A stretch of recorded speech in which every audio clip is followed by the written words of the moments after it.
Welcome back to Totally Based. I'm Joey Gaskin. Ben Shapiro calls Candace Owens' behavior disgraceful. I have that for you as well as her response. And if you stick around, I'm going to say the thing that nobody else is saying, and you're probably not going to like it. But first, here's what Ben has to say. Yes, the question was about Candace Owens. I think her behavior during this has been disgraceful. Without a doubt. I can't go with that. Yeah, I mean, she still works for my company. And I think she's been absolutely disgraceful. I think that her faux sophistication on these particular issues has been ridiculous. It's not faux sophistication, it's ridiculous. Everybody can see the moves that she's making and the things that she's saying, and I find them disreputable. All right, so you're probably wondering, what on earth did Candace even say for Ben to call her behavior disgraceful? Take a look at what Candace actually said about Israel and Hamas. Do you know what really sucks about this Palestine versus Israel thing? What I would say is just that nobody's actually having conversations. It's just people screaming at each other, calling each other's names. You disagree with me, you're pro-Hamas. If you disagree with me, you're for the genocide of the Palestinians. I have said from the very beginning, I find a lot of that to be disingenuous, and there actually needs to be more conversation, more speech, and more understanding for how people are feeling, because as is the case when every single time any of these circumstances comes around, a lot more people are in the middle than we're led to believe if you're reading the headlines or if you are reading Twitter, which is an insane place to be. So if you guys didn't know, last week I was in Europe. I had to go to Madrid for a wedding, and I tweeted something that I could have never in a million years have imagined would have gone so viral. Here is the tweet that sets the world on fire. I tweeted, "No government anywhere has a right to commit a genocide ever. There's no justification for a genocide. I can't believe this even needs to be said or is even considered the least bit controversial to state." Now, to be clear, I was not expressly talking about any government, really other than my own, after I heard something that Congressman Brian Mast had stated, which I thought was incredibly dehumanizing, but also listening to the rhetoric on Twitter across the board. There are people that just don't think Israelis are people. There are people that don't care that Palestinians are actually people. And it's been something that has been especially disturbing for me when we're talking about children, people tearing down posters of Israeli children, as we've covered on the show, people that are saying, who cares if a Palestinian child dies? Oh, well, they're just a human shield. It's been gross on both sides. There's no question. Well, I tweeted this morning a clip of Queen Rana in Jordan, discussing anti-Semitism and how it's being used to silence critics. And somebody who I really admire, his name is Ami Kozak. He's going to join the show today. He is pro-Israel. There's no question about that. Mean tweeted back at me, and I'm glad he did, because it made me go, perfect. Now I can have someone on the show who will be willing to have a discussion with me. I think it's fair to say that you have been upset with me, perhaps not for what I have said or for what I have not said, more for what I have not said. Do you want to explain? I'll read the tweet that I sent this morning that you responded to, and we'll actually show the clip of Queen Rana that I was discussing so that people have context. Sure. So I tweeted that I agree with Queen Rania's assertion that anti-Semitism is being weaponized in order to silence critics and bully people into compliance. That Charlie Kirk, Elon Musk, and Thomas Massie have recently been smeared as anti-Semites is proof of this charge. This is the same behavior that we saw from Black Lives Matter activists when the threat of being labeled a racist or a white supremacist was being used to shut down legitimate questions about the funding and intentions of the organization, which in time proved to be fraudulent. I've never been a person that is fearful to state the truth and to call out the people and organizations that are engaging in silencing tactics, even when the cost of doing so meant that I was caricatured by my own community as a race traitor. We have a right to hear any and every political debate free from threats of smears. My position on this has not and will not shift ever.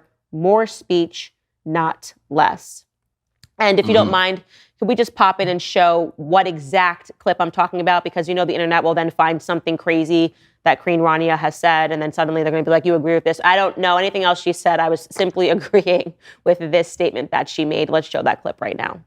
And what we've seen in recent years is the charge of anti-Semitism being weaponized in order to silence any criticism of Israel. So defenders or supporters of Israel who cannot defend Israel's actions or conduct, they revert to shutting the conversation down by equating criticism of Israel with anti-Semitism. Let me be very, very clear. Being pro-Palestinian is not being anti-Semitic.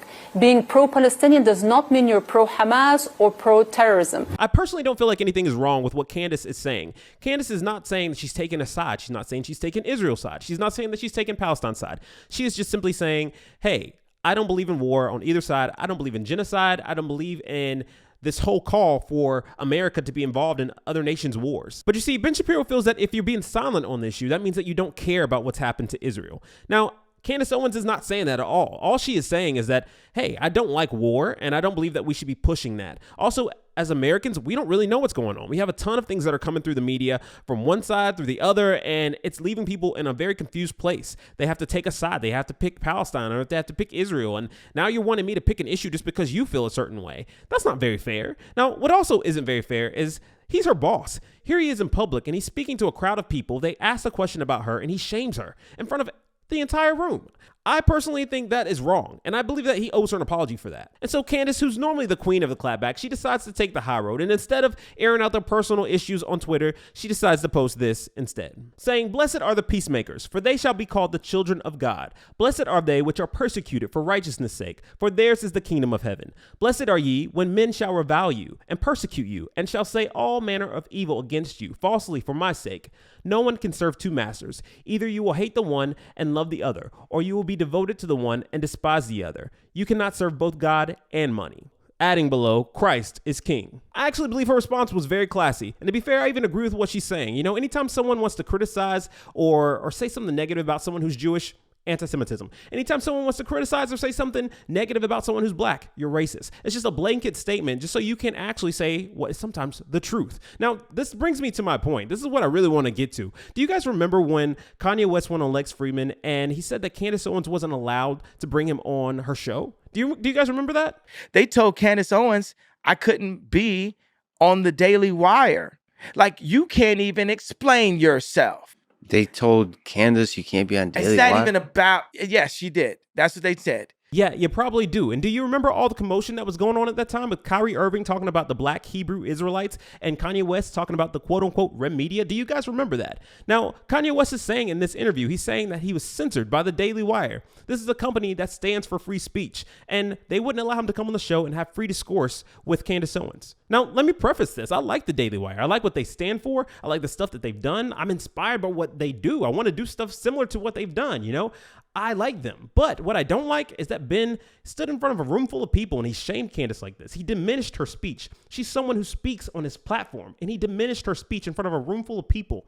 Like, that's not okay. It's not okay at all. And the thing that nobody wants to talk about is the whole thing with who the real Jews are. You know, no one wants to talk about that. And so I plan to. Most of the American people that are coming out in support of Israel are likely Christian people. And those people believe that standing in solidarity with Israel is not only the American thing to do, but the Christian thing to do. As if being American makes you Christian or being a Christian makes you an American. It doesn't work that way. This nation is no longer a Christian nation. And to muddy the waters even further, there are question marks on whether or not these people are even God's chosen people. Jewish people do not read the same holy book as Christians. Christians read the Holy Bible. Jewish people read the Talmud. Christians believe that Jesus Christ is their Lord and Savior. Jewish people do not. And so there is a fundamental difference there. To say that these are God's chosen people and they don't even believe in Jesus.